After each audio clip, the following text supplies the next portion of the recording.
Assalamualaikum warahmatullahi wabarakatuh. Perkenalkan, nama saya Cahaya Dwi Anggola dengan NPM B1A 023051 dari kelas D, mata kuliah Hukum Pembuktian dengan dosen pengampu Bapak Asep Suherman, SH.MH. Baik, di sini saya akan membahas mengenai buku hukum pembuktian, yang dimana buku ini merupakan buku Profesor R. Subekti SH dan merupakan buku pribadi saya sendiri.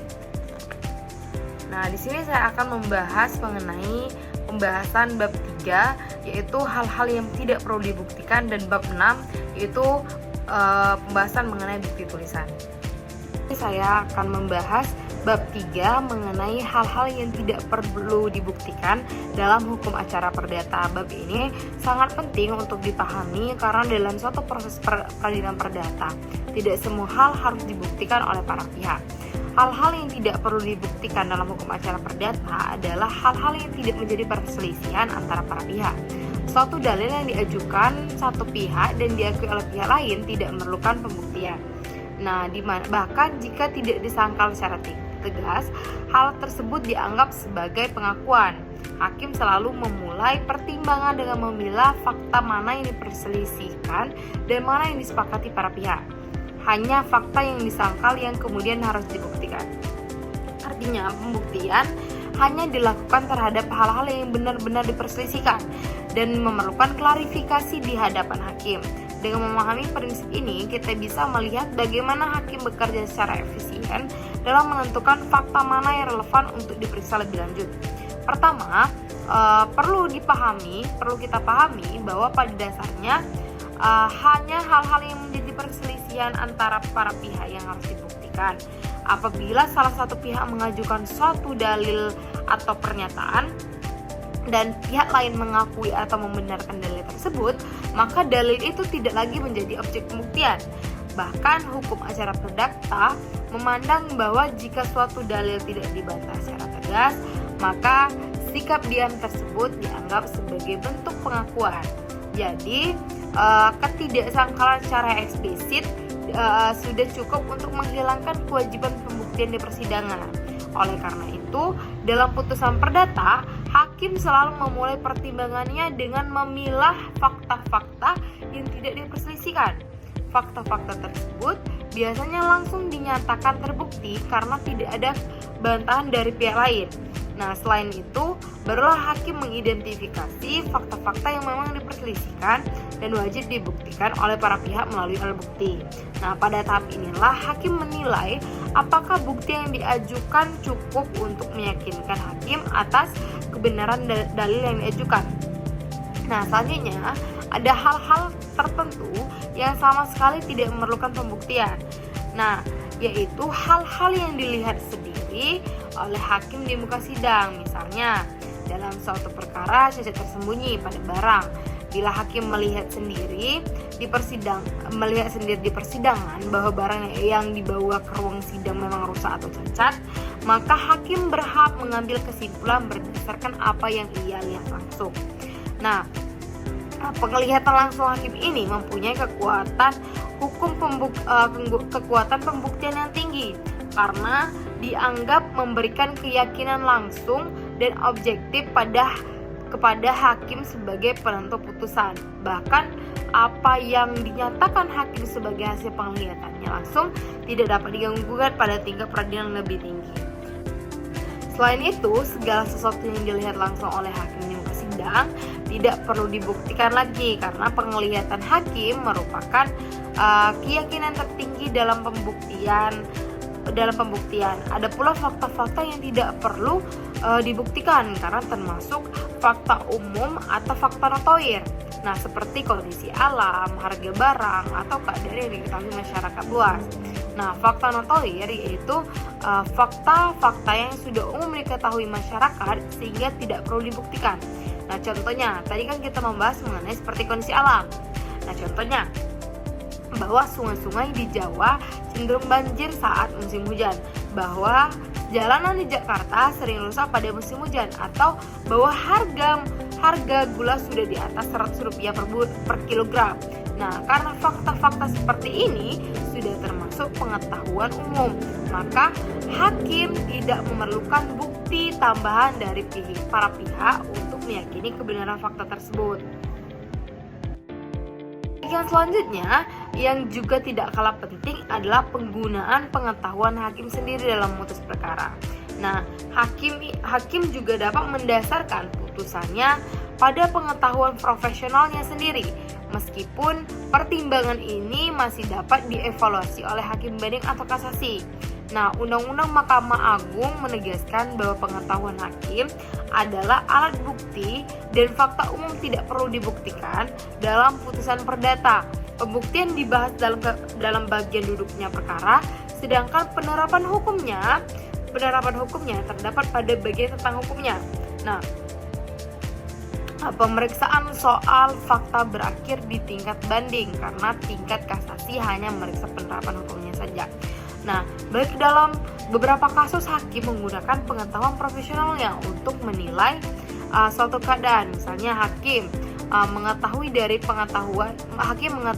pengalaman bahwa dalam jual beli rumah biasanya dikenakan komisi 3% untuk pertama.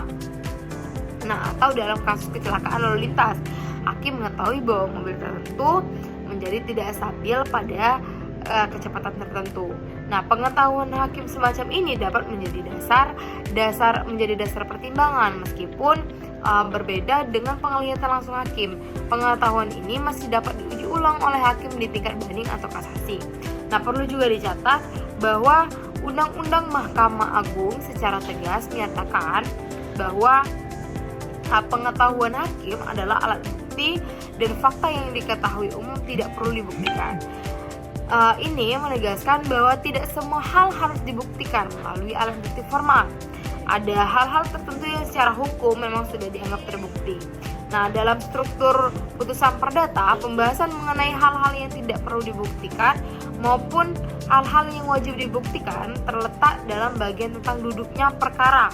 Pada bagian ini, hakim menyimpulkan apa saja hasil dari proses pembuktian. Sementara itu, penerapan norma hukumnya sendiri diuraikan dalam bagian tentang hukumnya.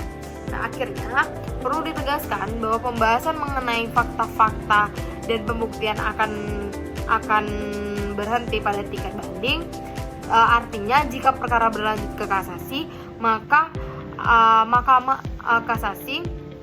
Mahkamah Agung tidak lagi menilai fakta atau bukti, tetapi hanya memeriksa apakah hukum telah diterapkan dengan benar oleh hakim sebelumnya, atau dengan kata lain pembuktian adalah ranah peradilan tingkat pertama dan banding bukan kasasi. Baik itu pembahasan bab 3 dari buku hukum pembuktian Profesor R. Subekti SH. Selanjutnya saya akan membahas mengenai bab 6 yaitu bukti tulisan. Baik, selanjutnya yaitu kita akan membahas mengenai bab 6 yaitu bukti tulisan. Nah, pada bab ini kita membahas salah satu alat bukti yang paling penting dalam hukum acara perdata, yaitu bukti tulisan. Menurut Profesor Subekti, tulisan memiliki kedudukan yang sangat vital karena sifatnya yang pasti, objektif, dan mudah dipertanggungjawabkan. Tulisan ini memberikan kejelasan mengenai hubungan hukum antara para pihak dan menjadi dasar utama dalam menentukan kebenaran suatu peristiwa perdata. Baik, langsung saja kita membahas mengenai kedudukan tulisan. Kedudukan bukti tulisan. Di mana kedudukan bukti tulisan ini terdiri dari yang pertama yaitu bukti utama dalam perkara perdata, kemudian dibuat oleh para pihak sejak awal untuk antisipasi sengketa. Yang ketiga itu memberikan kepastian dan perlindungan hukum, kemudian pada umumnya memberatkan pembuatnya, dan yang terakhir yaitu ada pengecualian seperti bukan pengusaha pasal 7 Kitab Undang-Undang Hukum Dagang. Nah, bukti tulisan ini menjadi alat bukti utama dalam perkara perdata karena sebagian besar hubungan hukum memang dibuat secara tertulis sejak awal. Misalnya dalam jual beli, sewa menyewa, pinjam meminjam, atau perjanjian kerja. Dengan adanya bukti tertulis, para pihak memiliki perlindungan hukum jika timbul sengketa di kemudian hari. Nah, namun perlu diperhatikan bahwa tulisan ini pada umumnya justru memberatkan pembuatnya, karena pembuat dianggap bertanggung jawab atas isi yang ia tulis dan ditandatangani. Meski demikian, ada pengecualian seperti pembukuan pengusaha menurut pasal 7 Kitab Undang-Undang Hukum Dagang yang justru dapat memberikan nilai pembuktian tertentu bagi pemiliknya. Baik, selanjutnya itu kita akan membahas mengenai pengertian akte. Nah, pengertian akte itu yaitu tulisan yang sengaja dibuat sebagai alat bukti, harus ditandatangani pihak terkait. Pasal 1874 KUH Perdata memiliki kekuatan pembuktian tinggi, dibedakan dari tulisan-tulisan biasa. Nah, dalam bukti tulisan mengenai istilah akte adalah dapat disimpulkan bahwa akte adalah tulisan yang secara sengaja dibuat untuk dijadikan alat bukti dan harus ditandatangani oleh pihak-pihak yang berkepentingan.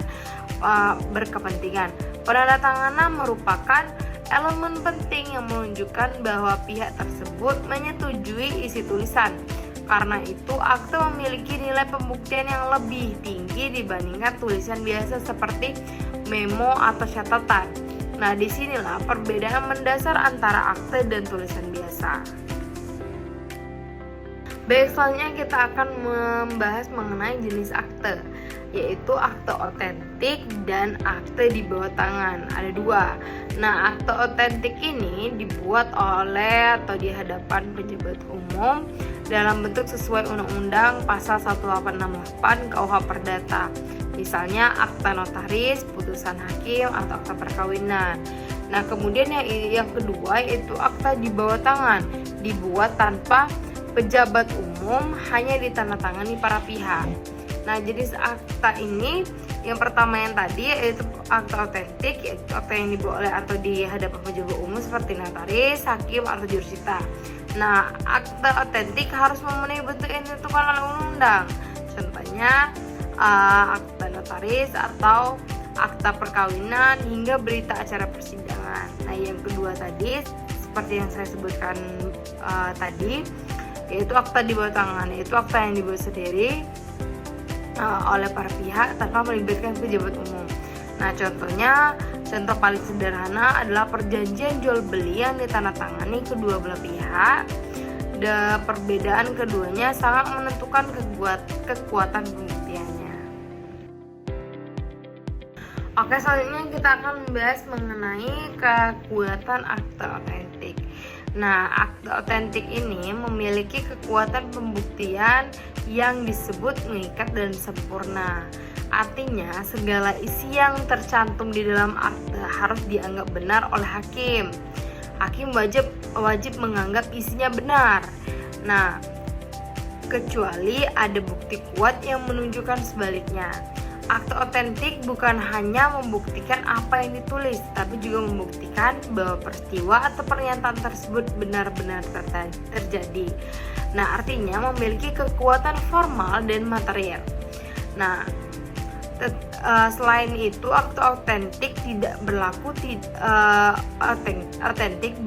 tidak hanya bagi para pihak, tetapi juga pihak ketiga atau yang disebut dengan erga omnes.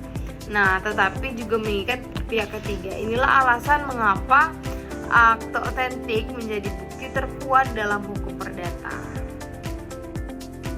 Oke, karena tadi kita membahas mengenai kekuatan akte otentik, selanjutnya kita akan membahas mengenai kekuatan akte di bawah tangan. Nah, kekuatan akte di bawah tangan ini berlaku jika tanda tangan diakui, yaitu sesuai dengan pasal 1875. Kemudian mengikat hanya pada pihak yang menandatangani. Ketiga, tidak mengikat pihak ketiga. Selanjutnya itu jika tidak tanda tangan dipungkiri harus dibuktikan. Nah, artinya untuk akte di bawah tangan, kekuatan pembuktiannya sangat bergantung pada pengakuan tanda tangan. Nah, jika pihak yang dituduhkan mengakui bahwa tanda tangan tersebut adalah miliknya, maka akte di bawah tangan memiliki kekuatan pembuktian seperti akte otentik. Tetapi hanya mengikat pihak yang menandatangani. Sebaliknya, Jika tanda tangan dipungkiri, maka pihak yang mengajukan akte harus membuktikan keasliannya. Misalnya dengan membandingkan tulisan, menghadirkan saksi atau metode pembuktian lainnya, atau metode pembuktian lainnya. Asalnya kita akan membahas mengenai pengakuan utang sepihak. Nah, pengakuan utang sepihak ini harus ditulis tangan sendiri, yaitu berdasarkan pasal 1878 KUH Perdata. Nah, kemudian bagian jumlah utang wajib ditulis oleh penanda tangan. Kemudian untuk mencegah penyalahgunaan tanda tangan kosong, jika tidak hanya permulaan pembuktian. Nah, artinya pengakuan utang sepihak memiliki aturan khusus dalam pasal 1878 KUH Perdata agar sah sebagai bukti penuh. Bagian yang menyebutkan jumlah utang harus ditulis oleh tangan debitur sendiri.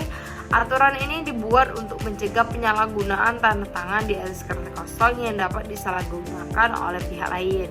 Nah, jika jumlah utang tidak ditulis sendiri oleh debitur, maka dokumen tersebut hanya menjadi permulaan pembuktian, bukan bukti penuh.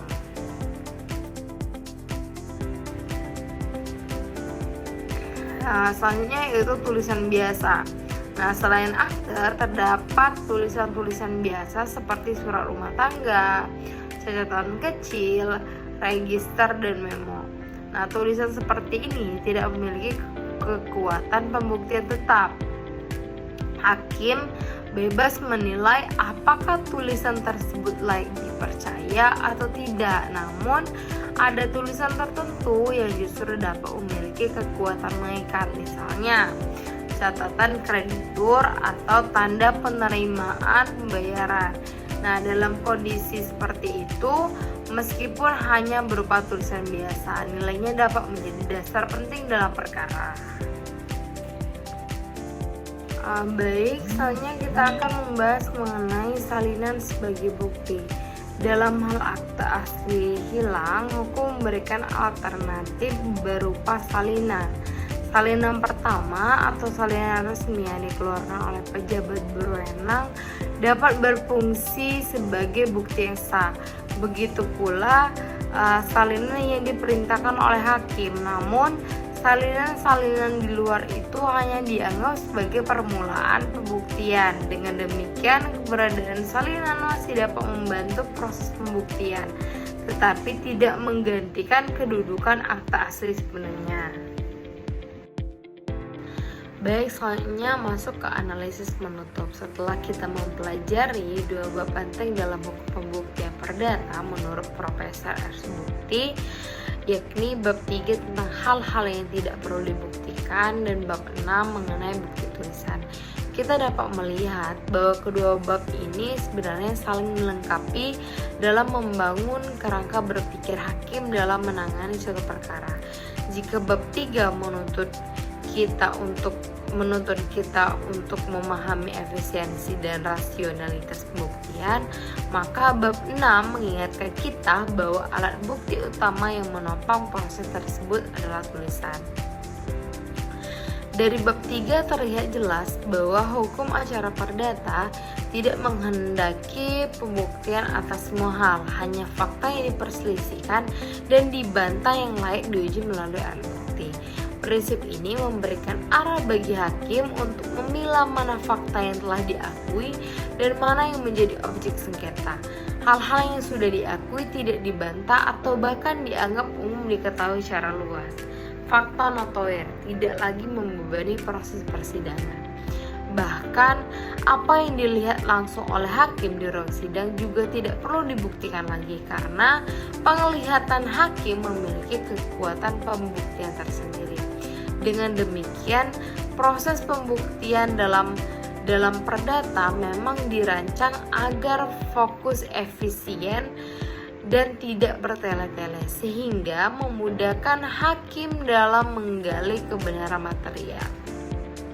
Oke, sementara itu Bab 6 membawa kita pada pemahaman bahwa alat bukti tulisan merupakan pilar utama dalam hukum pembuktian perdata. Dalam banyak hubungan perdata, perjanjian atau perikatan dituangkan secara tertulis sehingga ketika terjadi sengketa, tulisan menjadi dasar yang paling kuat untuk menilai kebenaran peristiwa hukum yang terjadi. Nah, akta otentik memberikan kekuatan pembuktian yang sempurna yang mengikat hakim dan para pihak. Akte di bawah tangan pun tetap memiliki nilai penting selama tanda tangan tidak disangkal. Bahkan tulisan biasa pun dapat menjadi bukti tergantung bagaimana hakim menilainya. Ketika kedua bab ini kita tempatkan berdampingan, kita dapat melihat bahwa Profesor Subekti ingin menunjukkan keseimbangan antara apa yang perlu dibuktikan dan bagaimana membuktikannya. Tidak semua fakta harus dibuktikan, tetapi ketika pembuktian memang diperlukan, alat bukti tulisan menjadi fondasi utama dalam membangun argumentasi dan kepastian hukum. Nah, prinsip-prinsip dalam bab 3 mencegah proses pembuktian menjadi berlebihan, sementara pemahaman bab 6 memastikan bahwa pembuktian yang dilakukan memiliki dasar yang kuat, terstruktur, dan dapat dipertanggungjawabkan. Pada akhirnya, melalui pembahasan ini kita dapat menyimpulkan bahwa sistem pembuktian perdata bukan hanya soal mengumpulkan bukti sebanyak mungkin, tetapi lebih pada bagaimana hakim menggunakan bukti secara tepat untuk mencapai keadilan. Pembuktian dilakukan secara proporsional hanya terhadap hal yang disengketakan dengan alat bukti yang kredibel dan dengan penekanan kuat pada tulisan sebagai bukti yang objektif dan pasti. Dengan memahami kerangka pikir ini, kita tidak hanya memahami teori, tetapi juga melihat bagaimana hukum acara perdata bekerja secara praktis dalam menjaga ketertiban hukum dan menyelesaikan sengketa secara adil. Baik, itulah pembahasan mengenai materi bab 3 dan bab 6 yang dapat saya sampaikan mengenai buku Hukum Pembuktian Profesor R. Subekti SH, di mana bab 3 dan bab 6 itu membahas mengenai hal-hal yang tidak perlu dibuktikan dan bukti tulisan. Demikian pembahasan dari saya. Saya akhiri. Wassalamualaikum warahmatullahi wabarakatuh.